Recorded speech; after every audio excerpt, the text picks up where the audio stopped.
Ne pleurez pas, monsieur. Vous pouvez emprunter ma mère. Ces mots ont bouleversé à jamais la vie de l'un des PDG les plus influents de Corée du Sud.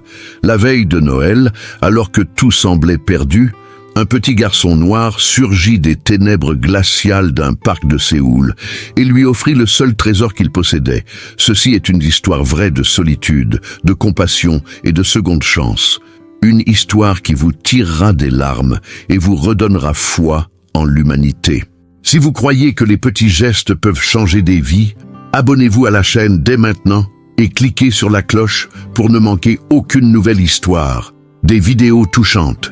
Chaque jour, la neige tombait doucement sur le parc Yeouido à Séoul, recouvrant la ville d'un manteau blanc, tandis que les guirlandes lumineuses scintillaient dans les arbres environnants. C'était le 24 décembre, la veille de Noël, et les rues grouillaient de familles pressées, chargées de sacs de cadeaux, se hâtant de regagner leur foyer chaleureux. Mais sur le banc le plus isolé du parc, loin des lumières et de la joie ambiante, un homme pleurait en silence. Kim Jae-yoon avait 42 ans et était le PDG de Daehan Industries, l'une des plus grandes entreprises technologiques de Corée du Sud. Son visage, toujours sérieux, toujours sûr de lui, ornait régulièrement les couvertures des magazines économiques. Mais par cette nuit glaciale, alors que la température avoisinait les 8 degrés T, il n'était plus un magnate des affaires. Il était simplement un homme anéanti par la perte. 3 mois plus tôt, sa femme Min-ji était décédée dans un accident de voiture. 2 mois plus tard, sa fille de 6 ans, Soo-yeon, succombait à une leucémie agressive contre laquelle elle luttait depuis des années. En quelques semaines, Jae-yoon avait tout perdu, tout ce qui donnait un sens à sa vie. Succès, argent, pouvoir dans les affaires. Rien de tout cela n'avait plus d'importance lorsqu'il rentra chez lui et ne trouva que le silence et des photos encadrées. Ses doigts étaient rouges de froid, mais il le sentait à peine. Des larmes gelèrent sur ses joues, tandis qu'il serrait contre lui une petite peluche, le dernier cadeau qu'il avait acheté pour Soo-yeon. Elle n'avait jamais eu l'occasion de jouer avec. « Pourquoi moi ?» murmura-t-il dans le vide, la voix brisée. « Pourquoi eux ?» Ce soir-là, Jae-yoon avait délibérément quitté son manoir de Gangnam. Les domestiques avaient tout décoré pour Noël, perpétuant ainsi la tradition que Min-ji chérissait tant. Mais ces décorations ne faisaient qu'exacerber sa douleur. Il ne supportait plus de rester dans cet endroit vide. Alors, il partit sans but précis et se retrouva sur ce banc où personne ne le reconnaîtrait, où il pourrait enfin s'effondrer, libéré du poids des apparences. C'est alors qu'il entendit une voix douce, avec un accent différent. « Monsieur, avez-vous froid ?» Jae-yoon essuya rapidement ses larmes et leva les yeux. Devant lui se tenait un garçon d'environ 7 ou 8 ans, à la peau sombre qui contrastait fortement avec la neige environnante. Il portait un manteau bien trop fin pour cet hiver rigoureux et tenait une petite lampe de poche en plastique qui projetait une faible lumière. Ses grands yeux bruns observaient Jae-yoon avec une inquiétude sincère qui semblait déplacée chez un enfant si jeune. « Je vais bien », répondit automatiquement Jae-yoon, tentant de retrouver son calme de dirigeant, mais sa voix trahissait le mensonge. Le garçon ne bougea pas. Au lieu de cela, il fit un pas de plus et inclina la tête sur le côté, étudiant le visage de Jae-yoon avec une sagesse qui semblait dépasser son âge. « Ma mère dit que lorsque les gens disent qu'ils vont bien, mais que leurs yeux pleurent, c'est parce que leur cœur souffre », a déclaré le garçon en coréen avec un accent, ses paroles empreintes d'une sincérité désarmante. Jae-yoon sentit une boule dans la gorge. Depuis combien de temps personne ne s'était soucié de lui? Ses associés lui avaient présenté des condoléances vides de sens. Ses amis, désemparés, avaient fini par cesser de l'appeler. Mais ce garçon étrange, qui ignorait visiblement qui il était, avait fait preuve de plus d'empathie que quiconque depuis des mois. « Que fais-tu ici tout seul ?» demanda Jae-yoon, détournant l'attention de lui-même. « Où sont tes parents ?»« Je ne suis pas seul, » répondit le garçon en souriant. « Ma mère est là-bas, » dit-il en désignant une femme qui déneigeait un chemin du parc à l'aide d'une grande pelle, à une 50aine de mètres de là. Même de loin, Jae-yoon pouvait distinguer sa peau sombre et ses mouvements fatigués mais déterminés. « Elle portait un uniforme d'agent d'entretien municipal et un bonnet de laine usé. « Est-ce qu'elle travaille de nuit ?» demanda Jae-hyun, surpris qu'il laisse l'enfant rester là dans le froid. « Oui, toujours. Je viens avec elle parce qu'il n'y a personne chez moi. Mais ça ne me dérange pas, j'aime être près de ma maman. » dit le garçon avec une fierté sincère. « Je m'appelle Kofi. Et toi ?»« Jae-hyun, » répondit-il, utilisant pour la première fois depuis des années uniquement son prénom, sans le titre pompeux de PDG. Kofi s'assit à côté de lui sur le banc, ses petites jambes pendantes sans toucher le sol. Il ouvrit un petit sac à dos usé et en sortit un morceau de pain enveloppé dans du papier aluminium. « Tu en veux ? Ma mère en prépare toujours pour que nous partagions. » Jae-hyun allait refuser, il n'avait pas mangé depuis des jours et n'avait pas d'appétit, mais quelque chose dans le geste du garçon l'arrêta.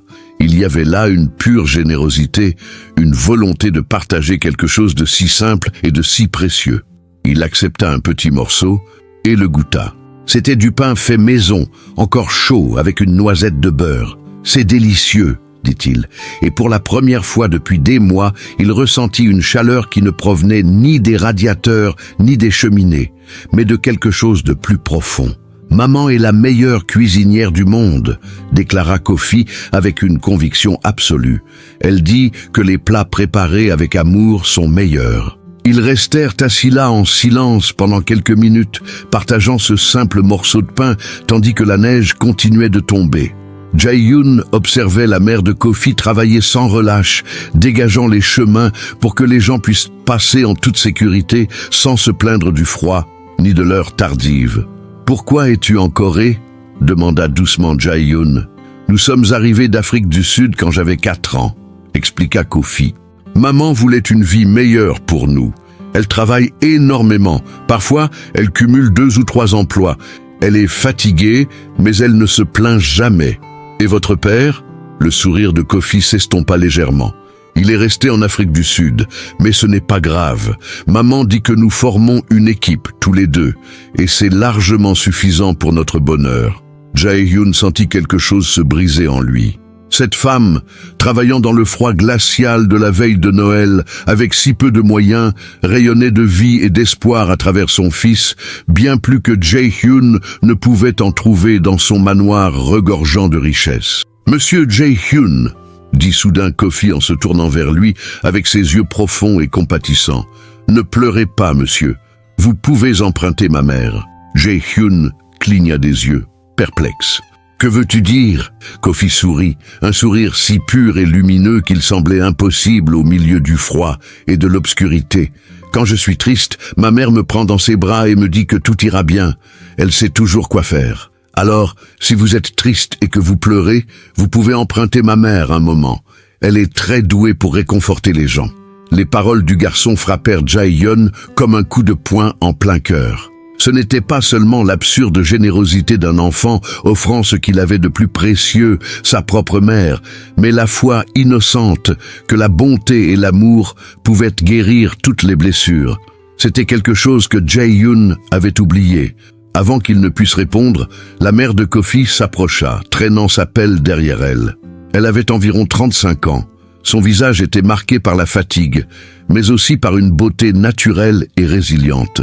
Son regard exprimait de l'inquiétude tandis qu'elle observait son fils parler à un inconnu. « Kofi, combien de fois t'ai-je dit de ne pas déranger les gens ?»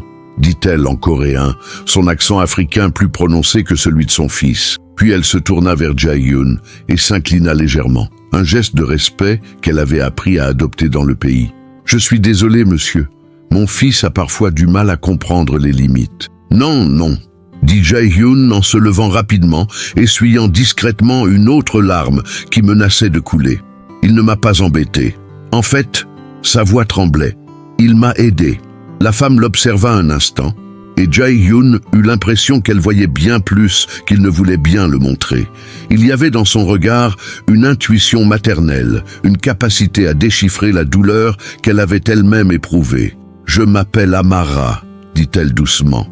« Je vous ai vu ici il y a quelque temps et j'étais inquiète. Ce n'est pas prudent d'être seule dans le parc à une heure aussi tardive, surtout par ce froid. J'avais juste besoin d'air. » murmura Jae-yoon, le mensonge paraissant pathétique même à ses propres oreilles. « Maman !» interrompit Ko-fi en lui prenant la main. « J'ai dit à monsieur Jae-yoon qu'il pouvait emprunter la tienne parce qu'il est triste. Tu peux le réconforter, n'est-ce pas ?» Amara parut surprise, puis son expression s'adoucit d'une tendresse qui serra le cœur de Jae-yoon. Elle s'agenouilla près de son fils et posa la main sur son épaule. « Ko-fi, mon amour, les choses ne sont pas toujours aussi simples. Chacun vit son propre deuil. Mais tu dis toujours qu'un peu de gentillesse peut égayer la journée de quelqu'un, » insista le garçon avec conviction. Amara sourit et l'embrassa sur le front. « Et c'est vrai, mon amour, c'est vrai. » Elle se leva et regarda Jae-yoon avec hésitation, pesant visiblement ses mots. « Monsieur, je ne sais pas ce qui vous amène ici ce soir, mais je sais reconnaître quelqu'un qui porte un fardeau apparemment insurmontable. Si vous avez besoin de parler, ou même simplement de vous asseoir tranquillement avec quelqu'un, je suis là jusqu'à la fin de mon service à 11h. » Quelque chose dans cette simple proposition, venant d'une parfaite inconnue qui, de toute évidence, traversait elle aussi des épreuves, fit tomber les dernières défenses de Jae-yoon. Les mots commencèrent à jaillir, d'abord lentement, puis en un flot incontrôlable. « J'ai perdu ma femme et ma fille, elles étaient tout pour moi. Et aujourd'hui aurait été le premier réveillon de Noël sans elles. Je ne pouvais pas rester à la maison. Je ne pouvais pas faire semblant que les décorations, les cadeaux vides sous le sapin, que tout cela ait une quelconque importance. » Le silence qui suivit n'était pas gênant. Amara se contenta d'acquiescer, les yeux brillants de larmes d'empathie. « Je suis tellement désolée, dit-elle, et ces deux mots étaient si sincères que Jae-yoon l'a cru. Aucun père ne devrait avoir à enterrer un enfant, et perdre aussi sa compagne. Je ne peux même pas imaginer cette douleur. Vous avez de la famille ici ?» demanda Jae-yoon, cherchant désespérément à détourner l'attention de lui-même. Amara secoua la tête. « Juste Ko-fi et moi. J'ai quitté ma famille en Afrique du Sud pour chercher de meilleures opportunités ici. C'était difficile, mais je ne le regrette pas. Ici, Ko-fi peut aller à l'école, avoir un avenir, même si ça veut dire cumuler 3 emplois. »« 3 ?» répéta Jae-yoon, choqué. « Je nettoie le parc le soir, je fais la vaisselle dans un restaurant le matin et je coûte pour une petite boutique de vêtements l'après-midi, » dit-elle simplement, comme si c'était la chose la plus naturelle au monde. « Ko-fi vient avec moi dès qu'il le peut. Ce n'est pas l'idéal, mais on s'en sort. » Jae-yoon regarda le garçon qui souriait encore malgré le froid, malgré les circonstances difficiles, et éprouva un mélange de honte et d'admiration. Il avait tout, richesse, statut, pouvoir, et pourtant il se sentait complètement vide. Cette femme avait si peu et rayonnait d'une force et d'un contentement qu'il ne pouvait comprendre. « Comment fait-on » demanda-t-il brusquement. « Comment garde-t-on l'espoir » Amara réfléchit un instant, serrant Ko-fi contre elle pour le réchauffer. « Parce que je le dois, pour lui » dit-elle en désignant son fils. « Je peux tomber. Il y a des jours où j'ai envie d'abandonner, mais quand je regarde ce petit visage, je sais que je dois me relever. Il mérite de voir que la vie vaut la peine d'être vécue, même quand elle est difficile. »« Monsieur Jae-yoon, » dit Ko-fi, sa petite voix fendant l'air glacial. « Avez-vous quelqu'un qui a besoin de vous ?» Cette simple question frappa Jae-yoon comme un éclair. Il avait une entreprise avec des centaines d'employés, des responsabilités, des gens qui dépendaient de ses décisions, mais quelqu'un qui avait vraiment besoin de lui. Plus maintenant. « Je ne sais plus, » admit-il à voix basse. « Alors tu peux nous aider ?» s'exclama Ko-fi avec enthousiasme. « Maman a toujours besoin d'aide, et peut-être qu'en nous aidant, tu t'aideras aussi. » Amara laissa échapper un rire mélodieux qui détonnait dans l'atmosphère glaciale. « Ko-fi, on ne recrute pas les gens comme ça. » Mais Jae-yoon se surprit à sourire pour la première fois depuis des mois. Il y avait quelque chose de libérateur dans la logique simple de l'enfant. « En fait, » commença-t-il, une idée se formant dans son esprit, « peut-être qu'il a raison, peut-être que j'ai besoin d'un but, quelque chose qui aille au-delà du simple fait d'exister. » Amara l'observa avec prudence. « Monsieur, nous ne voulons pas vous déranger. »« Tu ne l'es pas, » l'interrompit Jae-yoon. « Tu m'as donné plus en une demi-heure que quiconque en des mois. Laisse-moi te rendre l'appareil. Je t'en prie. » Dans les jours qui suivirent Noël, quelque chose d'extraordinaire commença à se produire dans la vie de Kim Jae-hyun.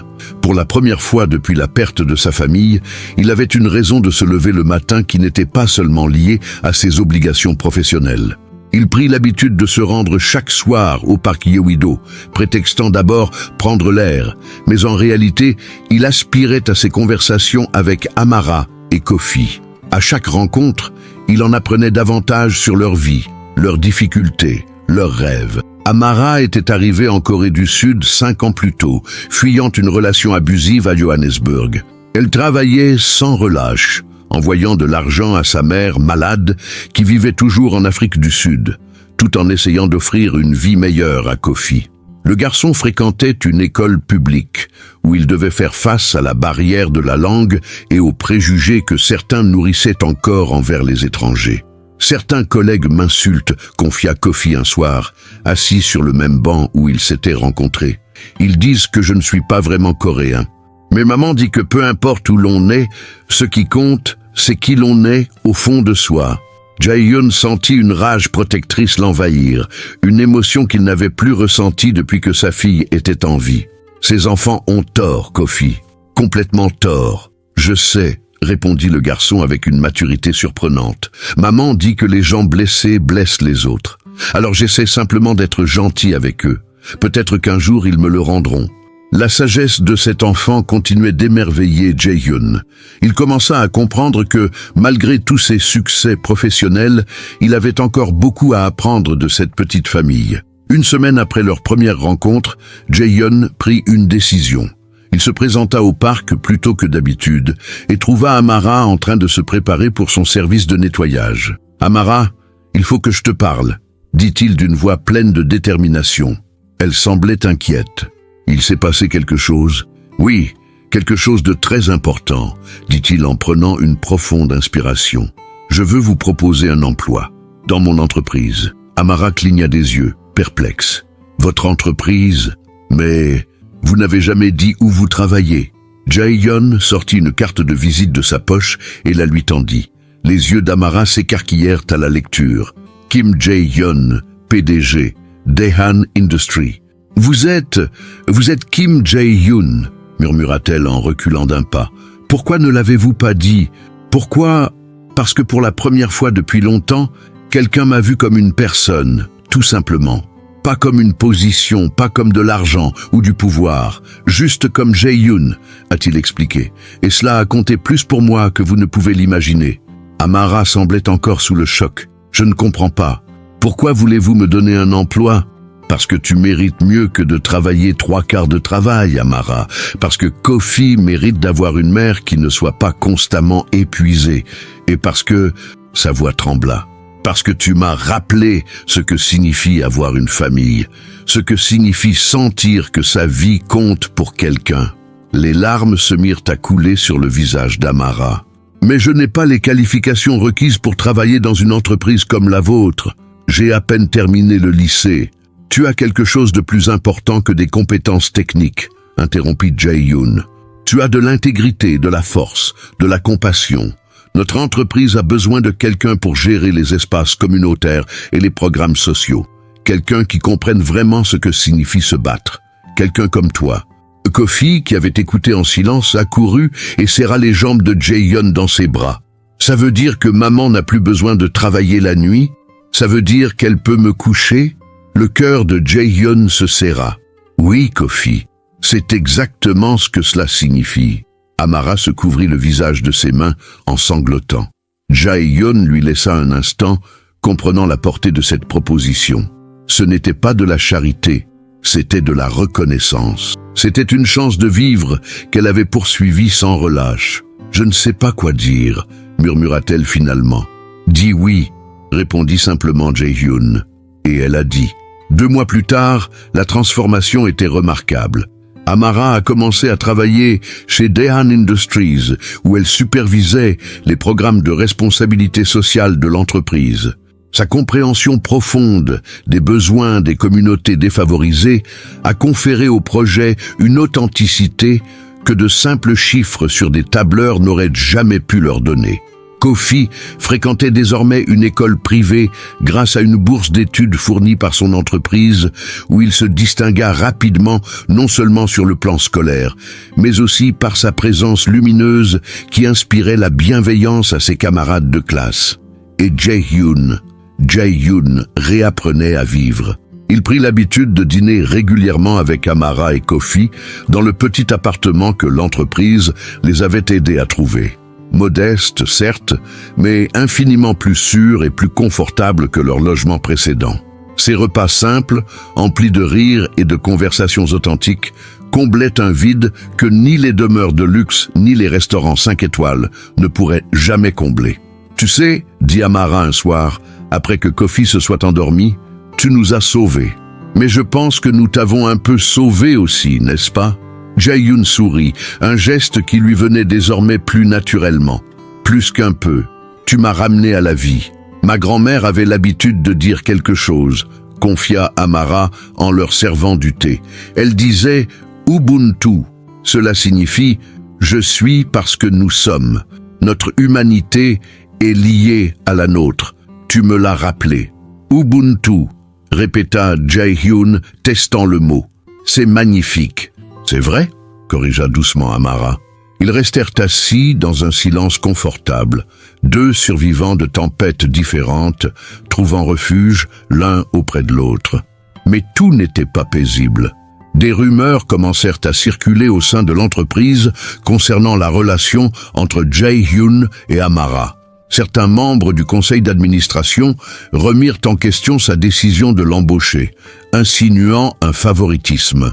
On entendait des chuchotements, des regards désapprobateurs et des commentaires voilés sur cette Africaine qui avait un accès direct au PDG. Un réalisateur particulièrement virulent, Park Min-ho, a confronté Jae-hyun lors d'une réunion de direction. « Monsieur le président Kim, avec tout le respect que je vous dois, les gens parlent. Votre proximité avec Madame Amara est inhabituelle.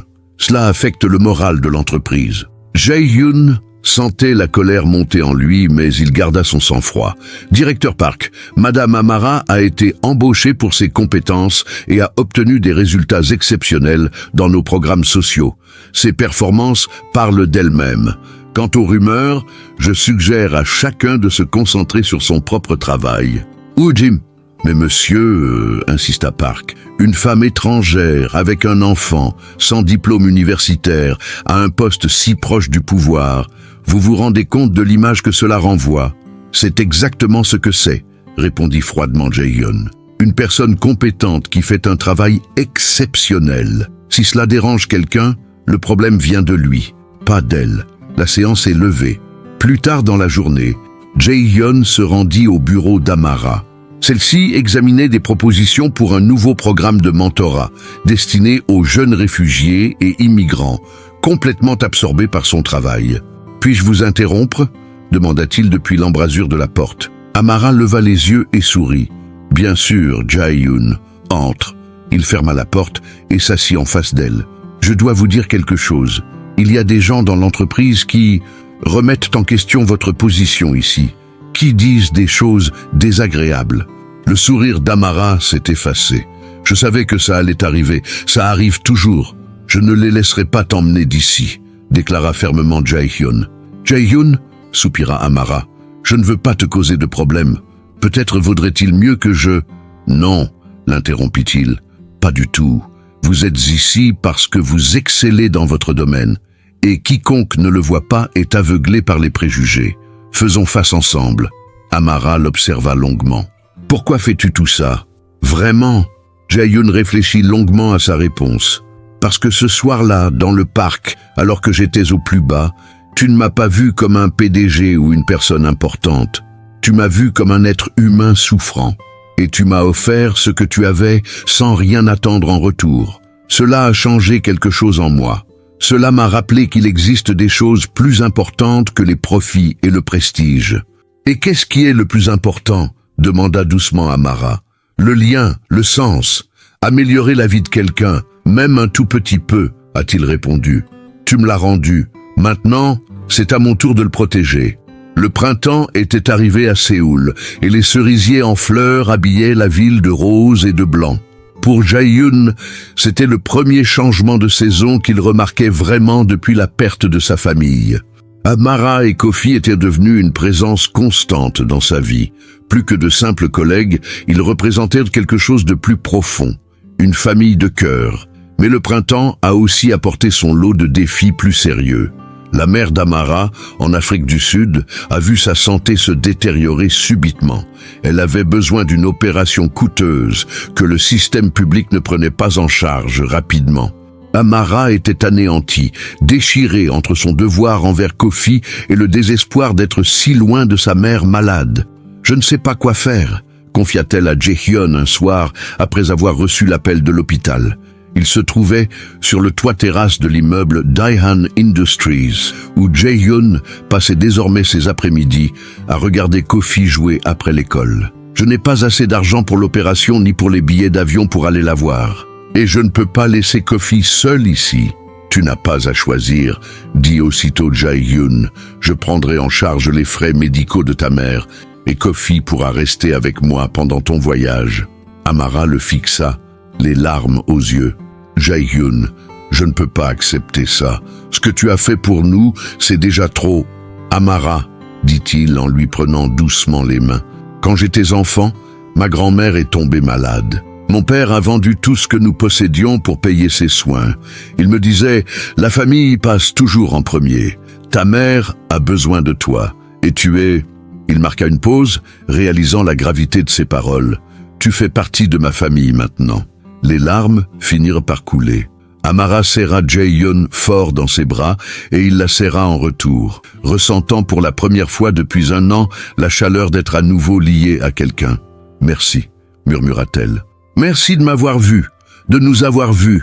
C'est moi qui devrais te remercier, » répondit Jae-hyun, « de m'avoir rappelé que j'étais encore en vie. » Amara se rendit en Afrique du Sud la semaine suivante. L'opération fut un succès et elle passa 2 semaines à aider sa mère durant sa convalescence. Pendant ce temps, Kofi logea dans la somptueuse villa de Jae-hyun à Gangnam, une situation qui au départ leur parut intimidante, mais qui devint rapidement une habitude. Jae-hyun a redécouvert la joie de s'occuper d'un enfant. Avec Kofi, ils ont instauré une routine. Petit déjeuner ensemble, Jae-hyun l'emmenait à l'école, venait le chercher en fin de journée, l'aidait à faire ses devoirs et partageait des histoires le soir. Un soir, alors que Kofi était allongé sur le lit de la chambre d'amis, que Jae-hyun avait rapidement transformé en un espace douillet pour le garçon, il regarda Jae-hyun de ses yeux profonds et posa une question qui fit trembler le cœur du PDG. « Monsieur Jae-hyun, aimeriez-vous être mon père ?» Jae-hyun était assis au bord du lit, complètement désarmé. « Kofi, ta mère, je sais que maman est ma mère, » interrompit Kofi, « mais je n'ai jamais eu de père. Et tu prends soin de nous comme maman dit que les pères le font. Tu nous rassures, n'est-ce pas le rôle des pères ?» Les larmes montèrent aux yeux de Jae-hyun. « J'avais une fille, tu sais. Elle était un peu plus jeune que toi quand elle est décédée. »« Je sais, » dit Kofi doucement. « Maman me l'a dit. Elle a dit que tu avais le cœur brisé. Tu te sens mieux maintenant ?»« Oui, » admit Jae-hyun, la voix brisée. « Grâce à toi et à ta mère, c'est beaucoup mieux. Alors, on pourrait être une famille de cœurs brisés qui se sont guéris ensemble ?» suggéra Kofi avec la logique simpliste d'un enfant. Jae-hyun était incapable de parler.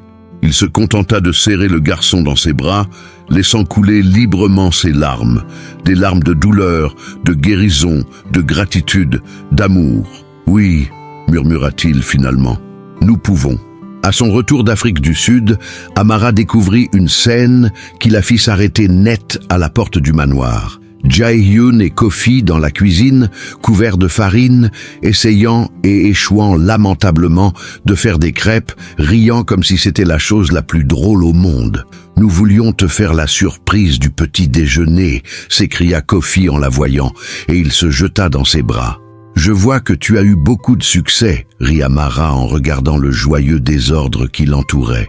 Jae-hyun s'approcha en essuyant la farine de sa chemise de marque, probablement fichue, mais il s'en fichait complètement. « Bienvenue, votre mère, elle va bien? Elle est de plus en plus forte chaque jour. Elle vous a remercié. » Et Amara hésita. « Elle souhaite vous rencontrer. Elle a dit que tout homme qui prend soin de sa fille et de son petit-fils de cette manière mérite sa bénédiction. Une bénédiction? Répéta Jae-hyun confus. Ko-fi tira sur la main de sa mère. Maman, demande-lui, demande-lui. Amara rougit et lança un regard d'avertissement à son fils. Ko-fi, on a parlé de ne pas lui mettre la pression. Appuyé sur quoi? Demanda Jae-hyun, visiblement perdu. Un silence tendu s'installa. Puis Ko-fi, incapable de se contenir, déclara « J'ai demandé à monsieur Jae-hyun s'il voulait être mon père. Et il a dit oui. Alors maintenant, vous deux, vous devez décider si vous allez vous marier. » « Ko-fi !» s'exclama Amara mortifiée. Mais Jae-hyun se mit à rire, un rire profond, sincère et libérateur. Le gamin n'a pas tort. On fait tout ça complètement à l'envers, non? Amara ne savait pas si elle devait rire ou pleurer. Jae-hyun, nous ne nous attendions pas à toi. C'est une trop grande responsabilité. Il s'approcha d'elle et prit ses mains dans les siennes. Amara, tu m'as sauvée cette nuit-là. Non seulement par ta gentillesse, mais aussi en me montrant qu'il y avait encore des raisons de vivre, qu'il y avait encore de l'amour dans le monde, que la famille n'est pas qu'une question de sang, c'est un choix. Tu es devenu mon choix. Si tu m'acceptes, je voudrais être ton choix aussi. Les larmes coulaient librement sur le visage d'Amara. Tu es sûr? Les gens vont parler. Ils vont juger. Un PDG coréen avec une femme noire. Un enfant qui n'est pas le sien biologiquement. Qu'il parle, dit Jae-hyun avec conviction. J'ai passé ma vie à me soucier du regard des autres, des apparences, du prestige. Et finalement, quand tout s'est effondré, ce sont des inconnus dans le parc qui m'ont rappelé ce qui compte vraiment. Si certains ont un problème avec la personne que j'aime, c'est leur problème, pas le mien. C'est un oui? Demanda Ko-fi en sautant de joie. Jae-hyun s'agenouilla pour être à la hauteur du garçon. « Ko-fi, tu m'as demandé si je voulais être ton père. La réponse est oui, de tout mon cœur, oui. Si ta mère est d'accord, je serai ravi de faire partie de ta famille. » Il regarda alors Amara, toujours agenouillé, le cœur ouvert, comme il ne l'aurait jamais cru possible. « Amara, je n'ai pas de bague pour l'instant, et c'est peut-être la demande en mariage la plus maladroite de l'histoire, mais... me ferais-tu l'honneur d'être mon refuge, comme tu l'as toujours été, de me laisser être le tien, de fonder une famille ensemble? » Amara a relevé Jae-hyun et l'a embrassé tendrement et profondément, tandis que Ko-fi applaudissait et criait de joie. « Oui, murmura-t-elle contre ses lèvres, 1000 fois oui. » 6 mois plus tard, par une belle journée d'automne, Kim Jae-hyun, Amara et Ko-fi sont officiellement devenus une famille. La cérémonie, intime et discrète, s'est déroulée dans le parc même où ils s'étaient rencontrés, désormais rénové et rebaptisé Parc Ubuntu, grâce à un don de Daehan Industries. La mère d'Amara avait fait le voyage depuis l'Afrique du Sud pour l'occasion, ses larmes de joie contrastant fortement avec celles de chagrin qu'elle avait versées 1 an auparavant.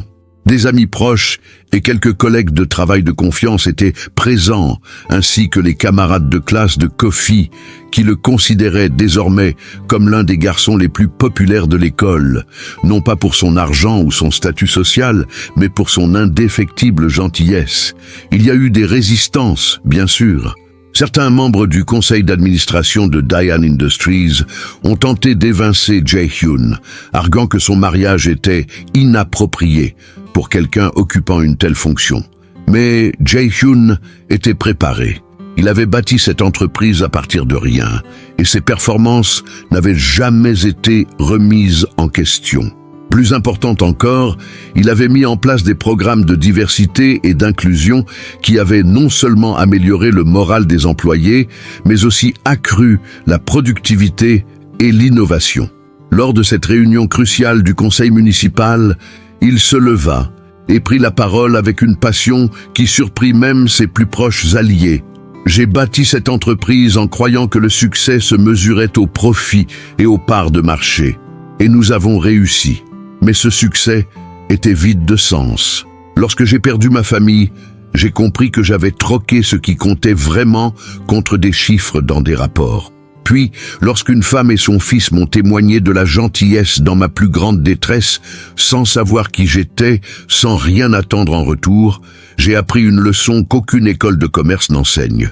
L'humanité est notre plus grande richesse. Il marqua une pause, regardant chaque membre du conseil d'administration droit dans les yeux.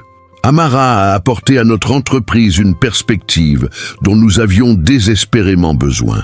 Quelqu'un qui comprend les véritables difficultés, les besoins réels, les espoirs véritables. Nos programmes sociaux transforment des vies.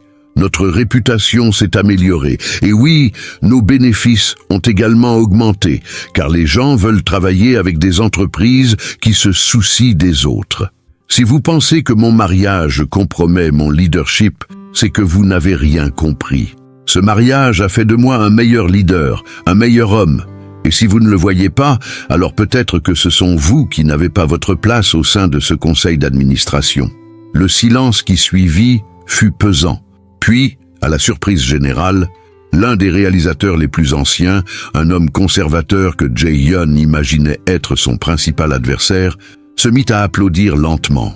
Bientôt, d'autres se joignirent à lui. « Et président Kim », dit le directeur, « j'avoue que j'avais des réserves, mais vous avez raison. Cette entreprise doit évoluer. Et si vous avez le courage de montrer l'exemple, alors je vote pour que vous restiez. » La motion a été adoptée. Jae-hyun a conservé son poste, mais surtout, il a gardé sa famille. Le soir de la cérémonie, tandis que les invités prenaient le congé, Jae-hyun, Amara et Kofi étaient assis ensemble sur le banc où tout avait commencé.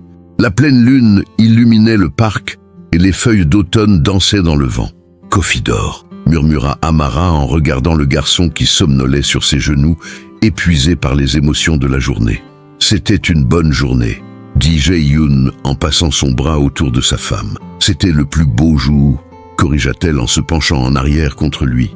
Ils restèrent ainsi pendant un certain temps, existant simplement ensemble, une petite famille improbable qui s'était trouvée dans les circonstances les plus improbables. « Tu sais ce qui est drôle », dit Jae-hyun d'une voix douce. « Il y a 1 an, j'étais assis ici même, persuadé que ma vie était finie, qu'il n'y avait plus que souffrance et vide. Et puis un petit garçon m'a offert sa mère. » Amara laissa échapper un petit rire. « Et j'étais persuadé que nous serions toujours seuls à lutter contre le monde entier. Je n'aurais jamais imaginé trouver quelqu'un qui verrait au-delà de mon apparence, de ma situation, de mes circonstances. Ubuntu, murmura Jae-hyun. Ubuntu, répéta-t-elle. Je suis parce que nous sommes. Tu comprends, Jae-hyun, tu comprends vraiment. Kofi s'agita, à moitié endormi, et murmura « Papa, maman ?» C'était la première fois qu'il appelait Jae-hyun « Papa ». Le cœur du PDG, non, celui du père, se remplit d'une joie si intense qu'elle en était presque douloureuse. « Nous sommes là, mon fils », répondit Jae-hyun, la voix étranglée par l'émotion. « Nous serons toujours là. 5 ans ont passé. » Ubuntu Park est devenu un symbole d'inclusion à Séoul, un lieu de rencontre pour des familles de tous horizons. Daehan Industries a étendu ses programmes sociaux à l'international, toujours guidé par la vision d'Amara selon laquelle les entreprises peuvent être une force positive. Kofi, aujourd'hui âgé de 13 ans, était un élève brillant qui envisageait d'étudier la médecine pour aider les communautés défavorisées. Inspiré, disait-il, par la façon dont sa grand-mère avait été sauvée grâce à la générosité de son père. Et Jae-hyun avait enfin fait son deuil. Il se rendait régulièrement sur les tombes de Minji et Soo-yeon, toujours accompagné d'Amara et de Kofi. Il leur parlait de sa nouvelle famille, de l'amour qu'il leur portait encore, mais aussi de la façon dont il avait trouvé un moyen de continuer à vivre sans les abandonner. « Il serait fier de toi », avait dit Amara après une visite particulièrement émouvante. « Il serait heureux que je t'ai retrouvé », répondit Jae-hyun, « que je n'ai pas été prisonnier des ténèbres. » Lors du dîner d'anniversaire de Kofi, alors que famille et amis étaient réunis dans la demeure désormais emplie de vie et de rire, le jeune adolescent porta un toast. « Je tiens à remercier mon père, dit-il en souriant à Jae-hyun, d'avoir eu le courage d'accepter d'être emprunté par un enfant têtu dans un parc glacial, et ma mère, de m'avoir appris que la gentillesse n'est jamais vaine. Tu m'as montré que la famille n'est pas une question de sang, mais de choix, d'amour et de soutien mutuel au quotidien. Il n'y avait pas un œil sec dans la salle. Plus tard, une fois que tout le monde fut parti et que Kofi dormait, Jae-yoon et Amara restèrent sur le balcon, regardant les lumières de Séoul scintiller en contrebas. « Penses-tu que sauver quelqu'un d'autre pourrait aussi te sauver ?» demanda Jae-yoon pensif. Amara lui prit la main. « Je crois que personne ne sauve personne seul. Nous nous sommes sauvés mutuellement. Tu m'as donné la sécurité, la stabilité, l'amour. Je t'ai donné un but, des liens, une famille. Kofi nous a donné l'espoir et la joie. Nous sommes faits l'un pour l'autre. Ubuntu, murmura Jae-yoon en l'embrassant sur le front. Ubuntu, acquiesça-t-elle. Je suis parce que nous sommes. Et nous sommes parce que nous choisissons d'être. Ils se tenaient là, deux rescapés de tempêtes différentes, désormais unis l'un à l'autre et à cette petite âme lumineuse qui avait scellé leur destin. Une famille improbable, née dans les circonstances les plus improbables, prouvant que parfois, les mots les plus simples d'un enfant « Ne pleurez pas, monsieur, vous pouvez emprunter ma mère » peuvent bouleverser le cours d'une vie. Et l'amour, le véritable amour, ne connaît aucune frontière de race, d'origine ou de circonstance. Il choisit, apparaît et demeure.